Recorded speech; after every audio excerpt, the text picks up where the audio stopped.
যাই দু একটা কথা রেখেছি। এই কথাগুলি প্রথম কথা থেকে কিন্তু প্রশ্ন জিজ্ঞাসা করা হয় নাই। আজকে একটু প্রশ্নগুলি অন্য রকমের করতে হবে। প্রতিদিন গান গায় শুনি, তা আমি শুনতে শুনতে একটু ভাবছি যে কিছু প্রশ্ন আছে এটা সরকারের কাছে জিজ্ঞাসা করতে হবে, অন্য কাউকে জিজ্ঞাসা করলে মাইন্ড করবে। কথা সত্য। জিজ্ঞাসা করব তো একটা ধর্তা ধরি না।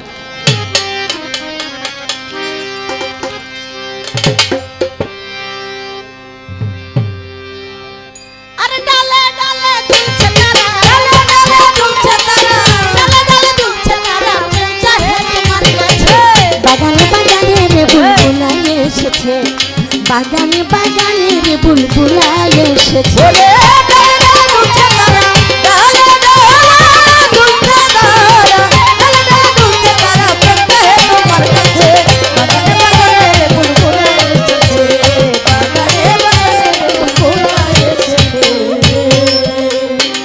জ্ঞানী গুণী যত জনা বাবা শোনেন এমন, যেভাবে তেমনি নীরবতা করতেছেন পালন। মন্দিরারে বাজাও না, মন্দিরায় বাজাই তোমাকে বুঝতেছি না। এ যে বয়তি মন্দিরা টুকাই তারে না, হ্যাঁ কোনোদিন বয়তি তারে না।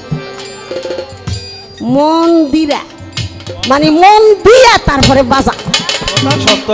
মন্দিরা হইল ঢুলির প্রাণ, টুকা উল্টা হয়ে গেল, ডুলিও শেষ। অগো বুঝাইতে পারি না বাবা। যাই হোক, সরকার সাহেব আপনার কাছে একটা কথা আমি বলে যাই, এখনো পাল্লার কথা আমি বলি নাই, এখনো পাল্লা না, ওই পয়েন্টে আছি। অসৎ আর সৎসঙ্গের একটা বাস্তব কথা বলবো। গাজীপুর বীরাশ্রম জহির চিশতির মাজার,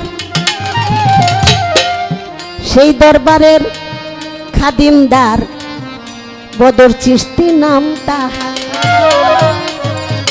বদর চিশতি খুব নেতা ছিল, খুব নেতাগিরি করত। আর যারা নাকি ফকিরি করে, লম্বা লম্বা চুল টুল রাখে, হেগিলিরে ধরে ধরে খালি চুল চাষ। নেতা গো একটা আছে না, মুড আছে না, ওইভাবে মনে করেন কেসি হাতে তো নামাইতই না, যা রে পাবো হে হালার ভিতরে শিক্ষা দিয়া দিবি। জহির চিশতি আসিল, মাথার মধ্যে লম্বা জট তার, এবার কেসি লইয়া সামনে গেছে, চুল কাটবো এবার। জহির চিশতি কয়, সামনে আইস না বেডা, আমি একভাবে আছি, আমার চুল লইয়া আমি আছি, জট হয়েছে, কখনো কাপড় পরে আবার কখনো পরে না। কার কথা কেডাই শুনেন? নেতাই কি আর কথা শোনার মানুষ? চুল কাটবেই কাটবে। যখন কেসিটা সামনে নিয়ে গেছে, সাথে সাথে হাত দুইটা অবশ হয়ে গেছে, অবশ্যই একবারে মাটিতে গড়াগড়ি।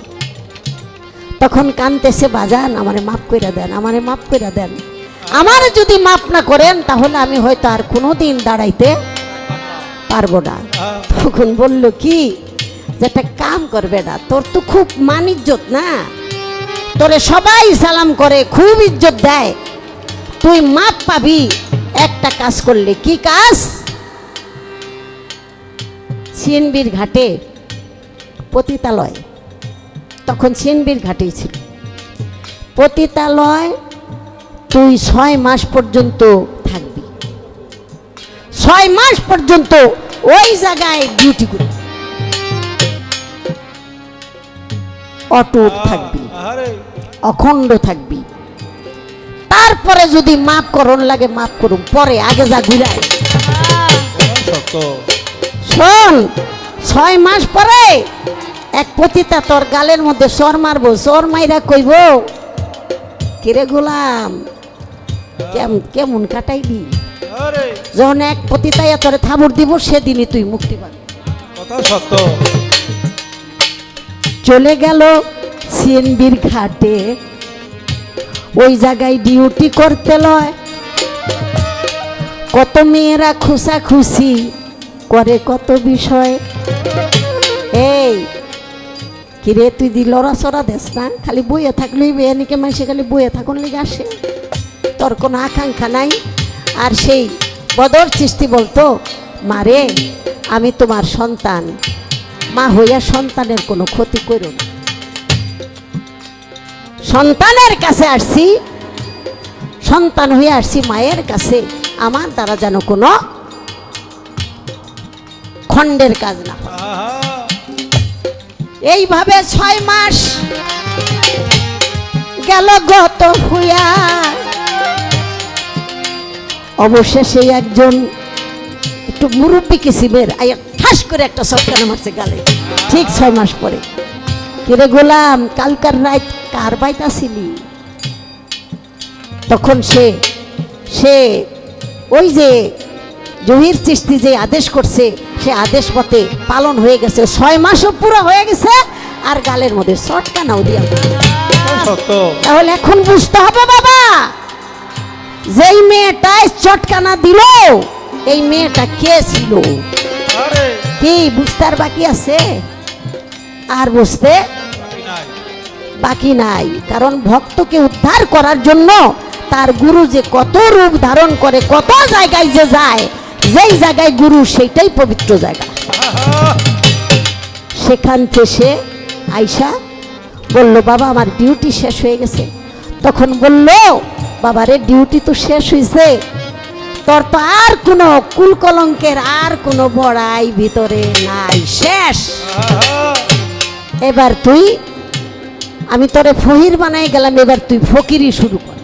আরে ফহির মানে একবারে কুলকলঙ্কের মাথায় বাড়ি দিয়ে দিছে, কথা সত্য। এটার নাম ফহিরি, আর ফকিরি হইল বাদশাহ। তাই সে আজ পর্যন্ত ওই জহির চিশতির দরবারে গোলামির ডিউটি পালন করতেছে, তার মাথায়ও লম্বা লম্বা জট হয়ে গেছে। এখন আর তার সেই দুনিয়াদারির যেই অস্ত্রে নাকি মানুষের মনে কষ্ট হয়, সেই অস্ত্র নাই, তার কাছে হয়ে গেছে খোদাই অস্ত্র। সত্য। খোদাই অস্ত্র। এ কথাটা বলার কারণটা অবশ্যই আপনারা বুঝতে পারছেন, আমার মনে হয় বুঝতে পারছেন। সতের সঙ্গ করো, এই জন্য কথাটা বললাম।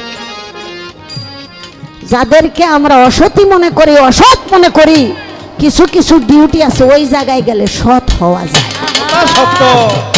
আরে আবার যেই ঘরে খাওন নাই ওই ঘরে কোনো রোজা নাই। আহা স্বাদ থাকতে যে বাদ দিতে পারে সেই তো সাধু হতে পারে। কথা সত্য। আরে জ্ঞানী যারা বুঝে তারা, জ্ঞানী যারা বুঝে তারা, মনরে আমার।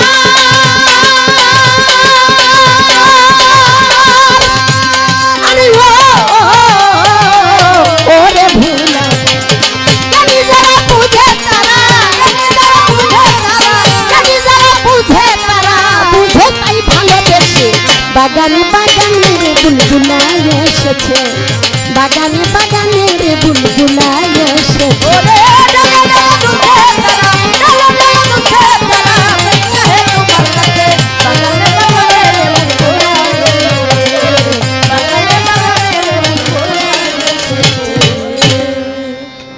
গলা কওয়া